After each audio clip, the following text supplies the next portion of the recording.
In this video, we want to look at blepharitis. It is an inflammation of the eyelid. To be specific, it is inflammation of the eyelid margin. So this is an itis, inflammation of the eyelid blephar. So here you can see bacterial blepharitis. Here you can see seborrheic blepharitis. Here you see chronic meibomitis. Meibomian gland, the outlets seem to be blocked. Here you can see parasitic what is this? Parasitic infestation, right? You should be able to see lice, etc. Currently, where are we? Disorders of eyelid. In that inflammatory disorders we are looking at, in that we have blepharitis and other things. Blepharitis is where the eyelid margin is affected. There are many types of blepharitis: bacterial, seborrheic, and posterior blepharitis or meibomitis, or parasitic blepharitis, or lice infestation, isn't it? Something like that. Let's look at the details of blepharitis. Blepharitis is subacute or chronic inflammation of the lid margins. It is extremely common. It is so common. Extremely common. It can be bacterial, or it can be seborrheic or squamous blepharitis, they call it as. There could be some mixed staphylococcal and seborrheic. That means the bacteria and the seborrheic got mixed. And there can be posterior blepharitis or meibomitis, or there can be parasitic or lash infestation. So whenever it is parasitic, we don't use the word infection, we use the word infestation. What are we looking at? Blepharitis. What are the 4 types, 5 types? Bacterial, seborrheic, meibomitis, and parasitic. So let's look at the first one here. Which one? Yeah, this one. Bacterial. You have to look at bacterial now. Bacterial means whom and all will you blame? As usual in the world, you blame Staphylococcus. Yellow crusts will be there at the root of cilia. Yellow crust. So let's make this yellow, but I think you can't see yellow clearly. So we make it this color. Small ulcers, because it is bacterial. That is why it is also called as ulcerative blepharitis. So we have to update this bacterial or ulcerative. Okay. End go end.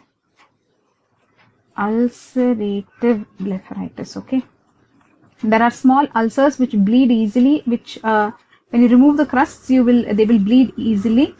Anterior lid margin shows, what will it shows? Dilated blood vessels, rosettes. Complications and sequels are recurrent styes. So styes are very common. That is external hordeolum, that is affecting the lash follicle. Remember. So that is how you differentiate, isn't it? Hordeolum and all that.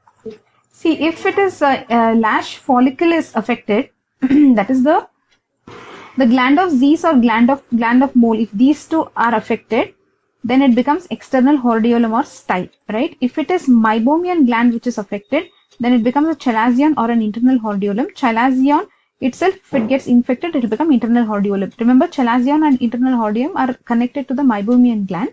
The gland of Zeiss and gland of mole are connected to the external hordeolum. Their infection results in external hordeolum. And here we are at the lid margin. So what is there at the lid margin? At the lid margin, you have blepharitis. Now, because of that blepharitis, if the hair follicle, the hair eyelash follicle gets infected, that is the glands of Zeiss or glands of mole get infected, then that blepharitis can become what? Blepharitis can become external hordeolum, which is an infective condition. It's also called as a style. So because of this, what and all are the complications? Recurrent styes, recurrent conjunctivitis. Conjunctiva also can get affected. This one, okay, and even behind the eyelid you will have conjunctiva, that also can get affected. Marginal keratitis common. Marginal keratitis. Keratitis means something to do with the cornea. This is the cornea. So marginal keratitis is common. Madarosis means what? Madarosis means these eyelashes will fall off, isn't it? So let us say, give us a black here or a gray. So these eyelashes will fall off. Madarosis. Then poliosis, the eyelashes will become white or something, right? That is poliosis. What is tylosis? Thick tarsal border of eyelid. So the tarsal border of eyelid will become thick. Eversion of puncta. Puncta will be here, right? This is the left eye. Let's say this is the puncta. So the puncta will get everted, so there cannot be drainage of the tears and the person can have epiphora. What is this tarsal border of eyelid? Which do you think is the tarsal border? Okay, let's continue. Let's take a recap of this bacterial blepharitis. Okay. This is also known as chronic anterior blepharitis or staphylococcal blepharitis or ulcerative blepharitis. It is a chronic infection of the anterior part of the lid margin. It's common, very common it is. Ocular discomfort will be there, irritation will be there. This disorder starts in childhood, may continue throughout life. Okay. Which is the causative organism? Staphylococcus, Streptococcus, Propionic, Bacterium acnes, Moraxella may be involved. What are the predisposing factors? None. But sometimes there can be conjunctivitis, dacryocystitis that can lead to this. What are the clinical features? Clinical features, they will have irritation, itching, mild lacrimation, gluing of the cilia, mild photophobia, all that can be there. The symptoms are worse in the mornings, okay? Remissions, exacerbations is very common, okay? That means it will keep recurring, is it? Okay. Then what will you see in signs? What will you see? You will see yellow crusts, right? You will see yellow crusts at the root of cilia, which glue them together, which glue the cilia together. Small ulcers can be there, which bleed easily when you remove the crust. Red and thickened lid margin due to dilated blood vessels, that is rosettes. Mild papillary conjunctivitis and conjunctival hyperemia are common. So they told here conjunctivitis. Then complications and sequel of long-standing bacterial blepharitis, lash abnormalities, which will be like madarosis, sparseness or absence of cilia. Then you have trichiasis. They didn't mention that here. Trichiasis is what? Misdirected cilia. Trichiasis. Poliosis. Graying of the eyelashes. Instead of white, they are using the term graying of eyelash. So then they're talking about tylosis, that is thickening and scarring of lid margin. They're just saying lid margin. We'll also go with that. Thick lid margin. Okay.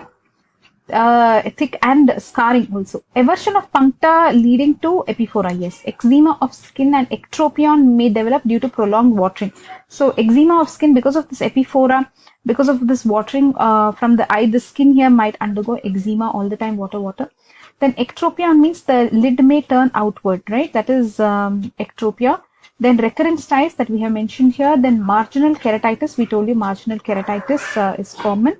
Marginal keratitis. Then tear film instability and dry eye because of the ectropion and all that, right? There can be dry eye, tear film instability. Secondary inflammation and mechanical changes in the conjunctiva and cornea are common.